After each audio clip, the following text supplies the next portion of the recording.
Sound కూడా చూడండి ఎంత క్రిస్పీగా ఉంటుందో. ఒక్కసారి చేసి పెట్టుకున్నాం అనుకుంటే 2 నెలలు 3 నెలల దాకా అట్టే నిలువ ఉంటుంది. మీరు ఒక రవ్వ కూడా మెత్తపడదు. నేను చూపిస్తా చూడండి సౌండ్ ఎంత క్రిస్పీగా ఉంటుందో. టేస్ట్ ఈస్ట్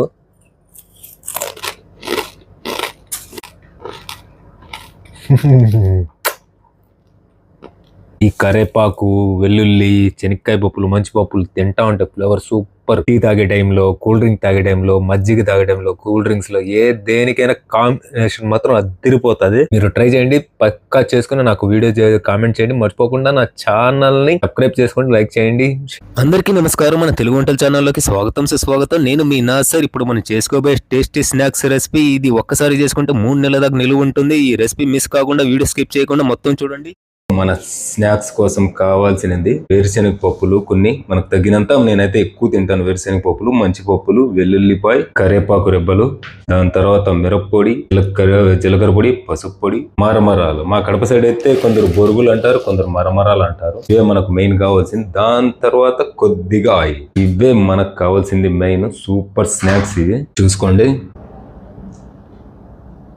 దాని తర్వాత మనం ముందుగా చేయాల్సింది స్టవ్ వెలిగించి ఒక పాత్ర పెట్టుకోవాలా. బాగా నీట్గా కడుక్కోండి. పాత్ర వేడెక్కిపోయింది కాబట్టి పాత్ర కొద్దిగా ఆయిల్ వేసుకొని రౌండ్గా తిప్పుకోండి పాత్ర, ఎందుకంటే ఆయిల్ బాగా పాత్ర మొత్తం వచ్చేస్తుంది. ఇప్పుడు మనం ముందుగా వెల్లుల్లిపాయలు అయితే వేసుకుంటాము.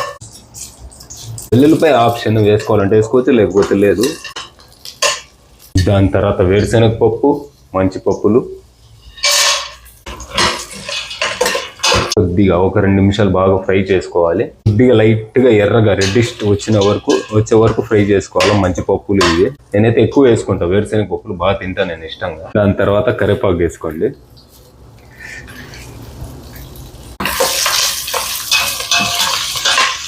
ఆహాహా, వాసన ఉంది బస్సు, ఇడుస్తుంది. కరివేపాకు పడితే వాసన. ఆవాలకి ఇవాళ వేసుకోవద్దండి, ఆవాలకి ఇవాళ వేయకూడదు. పప్పు రసం కాదు, ఆవాలు అవి వేసుకునేదండి. కరివేపాకు కూడా ఎక్కువ వేసుకుంటాం, హెల్త్కు మంచిదే కాబట్టి. ఇక మీరు వీడియో మాత్రం స్కిప్ చేయొద్దు. ఈ లాస్ట్లోనే మొత్తం చిట్కా ఉండేది, టేస్టీ చిట్కా. మొత్తం రెసిపీ మొత్తం చూడండి. ఇంకా మర్చిపోకుండా మీరు మన ఛానల్ని సబ్స్క్రైబ్ చేసుకోండి, లైక్ చేయండి, షేర్ చేయండి, కామెంట్ చేయండి ప్లీజ్. ఇప్పుడు మన వేరుశెనగ పప్పులు, మంచి పప్పులు, కరివేపాకు, ఈ వెల్లుల్లిపాయ బాగా ఫ్రై అయిపోయినాయి ఎర్రగా. ఇప్పుడే మన ఫైనల్ టచ్ ఉండేది ఇంకా మన మసాలా. కారం మీకు తగినంత వేసుకోండి. ఇప్పుడు మనం రెడీ చేసుకున్న మసాలాలో కారపొడి, పసుపు పొడి, జీలకర్ర పొడి మొత్తం వేసి కలిపేయండి. లో ఫ్లేమ్ లో వేయండి. మసాలాలో 2 నిమిషాలు మాత్రం తిప్పండి. తిప్పిన తర్వాత స్టవ్ మాత్రం ఆఫ్ చేసేయండి. ఇంకా స్టవ్ ఆఫ్ చేసేసి మళ్ళీ బొరుగులు వేసి కలుపుకోండి. ఎంత రుచిగా ఉంటాయంటే ఇవి.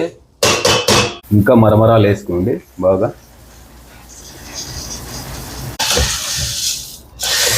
నీట్గా తిప్పుకోండి మరమరాలు వేసి. ఇలా గింజకు మసాలా మొత్తం తగిలేటట్టు 2 నిమిషాలు బాగా తిప్పుకోండి. వేడిపోయిన దాని తర్వాత 2 నిమిషాలు పక్కన పెట్టండి, చల్లారిపోతుంది. దాన్ని చల్లారిపోయిన తర్వాత మన ఇలా గాజు పాత్రలో లేదా స్టీల్ గిన్నెలో దేంట్లో అయినా వేసి మూసి పెట్టండి. ఏమి కాదు, మెత్తపడదు అసలు. 2 నెలలు ఈజీగా వచ్చేస్తుంది. పిల్లలు అయితే బాగా ఇష్టంగా తింటారు, బయట వస్తువులు కూడా అడగరు. ఒక్కసారి ట్రై చేసి మన ఛానల్కి కామెంట్ పెట్టండి ఎలా అనిపించిందో రెసిపీ. మర్చిపోకుండా మన ఛానల్ సబ్స్క్రైబ్ చేసుకోండి, లైక్ చేయండి, కామెంట్ చేయండి. Love you food lovers.